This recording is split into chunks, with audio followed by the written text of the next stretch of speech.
Ciao a tutti amici, bentrovati sul canale. Per questo video sono stata taggata da Daniela di Gocce di Libri. Vi lascio qui sotto il suo video come sempre, poi taggo un po' di canali se vogliono provare a rifarlo.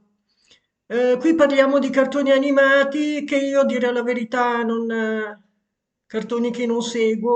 Comunque la traccia mi sembrava simpatica e divertente.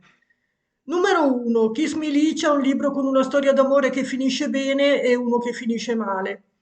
Allora, con una storia d'amore che finisce male mi è venuto in mente questo libro che è Le memorie di Adriano della Jussena, uno dei libri più belli di sempre, dove si immagina Adriano che scrive delle lettere a suo nipote Marco Aurelio e gli racconta la sua vita e soprattutto il suo amore per il giovane Antino che fa una brutta fine, diciamo, sembrerebbe un suicidio, ma non si è mai capito e lui perde la testa, insomma, per questo ragazzo. Un libro che finisce bene, non mi è venuto in mente niente, lo devo saltare. Numero 2, Pollon, un libro che parla di religioni, dei, mitologia o miti vari. Qui mi è venuto in mente questo, Akhenaton, il faraone eretico, che è una biografia di questo faraone che fu il primo che cercò di portare il monoteismo nell'antico Egitto e togliere i privilegi ai sacerdoti che ne avevano parecchi. La casta sacerdotale era molto ricca, lui voleva eliminarli e infatti poi gli si sono rivoltati contro. Racconta la vita di questo faraone. Molto molto bello il libro, tra l'altro l'autore è premio Nobel. Numero 3, L'uomo tigre è un libro con protagonista al male. Qui assolutamente mi è venuto in mente il talento di Mr. Ripley della Highsmith. Mr. Ripley è un uomo senza il minimo scrupolo, che si fa gli affari suoi anche a discapito degli altri, non viene preso, è un personaggio molto, diciamo, il diavolo in persona. Numero 4, Occhi di gatto, un libro che è stato un furto per il costo perché non ti è piaciuto. Qui mi viene in mente ancora il Mein Kampf di Hitler, l'avevo letto perché ne ho sentito parlare, ovviamente è un libro famosissimo, però l'ho trovato molto noioso e pesante, infatti non l'ho neanche finito. L'ho dato via.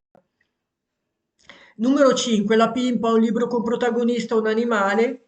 Qui vi propongo Alice nel Paese delle Meraviglie attraverso lo specchio. Di animali ce ne sono parecchi, soprattutto animali fantastici. È un libro fantasy che vi consiglio, non vi spiego la trama perché immagino che lo conoscano tutti. Numero 6, Lady Oscar, un libro con tematiche LGBTQ o questioni di genere.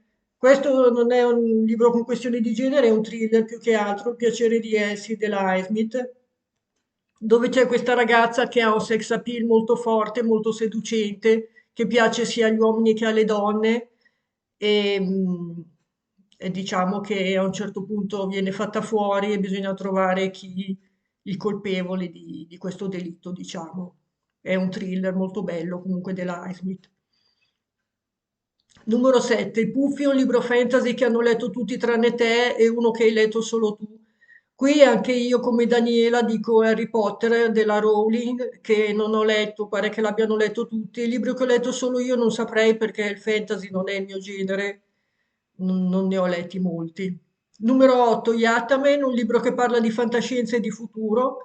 Qui vi tiro fuori I figli degli uomini della P.D. James, che in realtà è un'attrice di thriller, questo è un libro di fantascienza, è ambientato nel 2021, quindi è passato, ma quando l'ha scritto era il futuro. E si immagina un futuro distopico, catastrofico, dove i maschi degli uomini sono diventati tutti sterili, non nascono più bambini, c'è l'anarchia e a un certo punto una ragazza rimane incinta e tutti vogliono prenderla per avere questo bambino, devono fuggire, eccetera. Un futuro distopico molto molto bello, ne è stato tratto anche un film, tra l'altro. Poi, bonus, il tuo cartone preferito e il libro che stai leggendo. Il mio cartone preferito che mi ricordo quando ero piccola era Heidi, poi mi piacciono i classici tipo Tom e Jerry, eccetera, quelli li guardo ancora.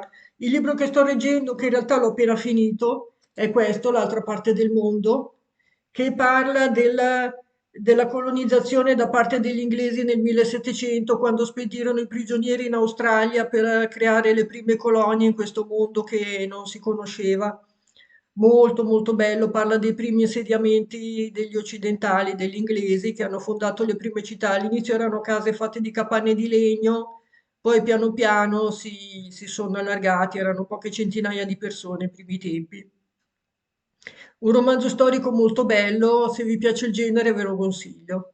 Bene, ho finito. Ringrazio Daniela per avermi taggato. Qui vi lascio sotto il suo video, ve l'ho detto prima. E fatemi sapere se conoscete questi libri. Al prossimo video, a presto. Ciao, grazie per la visione.